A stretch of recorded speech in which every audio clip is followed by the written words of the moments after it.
Yes, I think positive deviance is a very special approach to social change because it completely flips the traditional way of doing things. The traditional way of doing things is to think about evidence-based practices coming from experts, tested in a hothouse, and you bring them to a community and you say, let me persuade you, this is good, you should adopt. In positive deviance, you begin at a very different place. You don't come up with a solution, you come up with a question. And the question is based on a leap of faith. And the faith is that you say, is there somebody out here who, facing the highest odds, against all the adversity, has found a way to have better outcomes? And if they are indeed here in this community having better outcomes, then what is it that they are doing which is uncommon? So what they are doing that is uncommon is a variation in practice. They must be doing something different. So the innovation lies with the community. The solution lies with the community, much like the problem lies with the community. And by identifying the uncommon practice which yields a better outcome, you in some ways have unlocked the answer to a very complex problem with the wisdom residing in the community. That makes positive deviance deviation from the norm, variation of practice to be most powerful.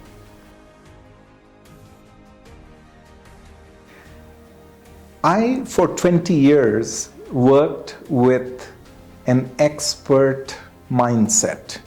That as experts, you can do needs assessment, you can identify gaps, you can analyze the problem, you can analyze who's at the highest risk.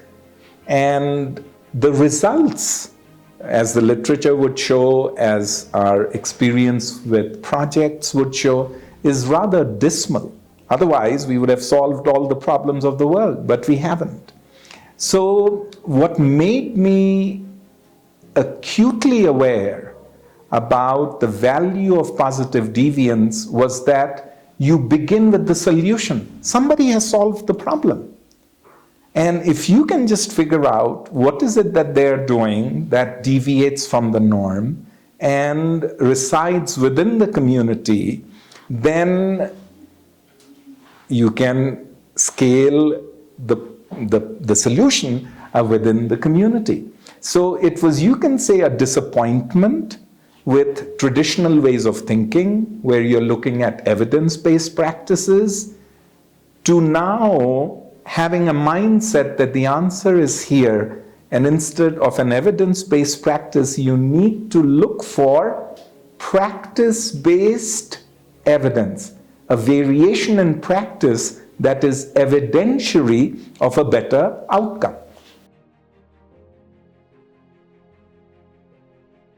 Frontline researchers should know that by asking a different question, you can figure out what the most appropriate, locally validated innovation is, so that you can find a way to amplify it.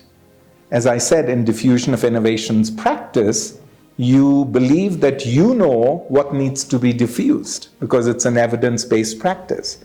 Here, you are saying somebody has solved the problem. I don't know how they have solved it. Let me figure out what is it that they're doing that is different than how things are done, the deviation of practice, and you find a way to, once you've identified, amplify it.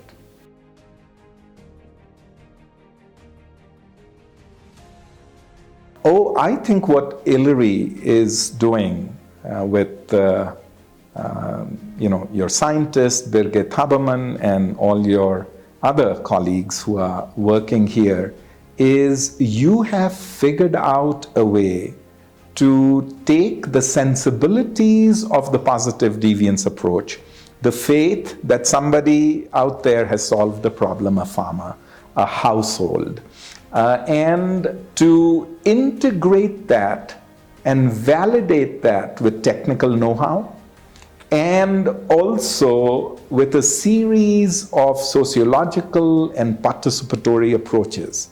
So I do think that the work that ILRI is doing, whether it's with respect to fodder for livestock and how to use crop residues with nutritive content, how to use a mechanical thrasher or a grinder where you can mix elephant grass and other nutritive components to soil residue. I mean, those are little things that you are doing where you are bringing in, co-designing in some ways, technical knowledge with positive deviant sensibilities, the faith that the practices that are uncommon in this very context are here, and once you identify them, they're more sustainable because they come from within the community. Yeah, I think there is some degree of internal work that is required. And the internal work is not so much cognitive work as it is working with the spirit and working with the heart. Because fundamentally, positive deviance believes in the notion of humility, which is a heart characteristic. So if you or we are humble enough to say, I don't know, but there is somebody else here who knows. Or as Monique Sternin, one of the co-founders of the positive deviance approach, says, that the role of the expert in positive deviance is to be a non-expert. You come in with humility, you come in with a belief, and you ask a question which is an improbable question, an implausible question, almost an impossible question. Is there somebody out here who, facing all the odds, has solved the problem? And if they have, then the answer is here.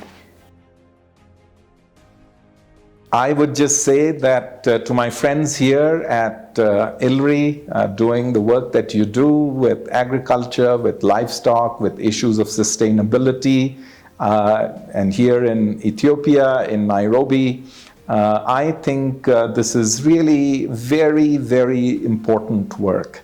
And to show that one can co-design solutions with community and scientists coming together provides so much more dignity to the process of change, where you are believing that the community can own the solution in as much the same way as they own the problem.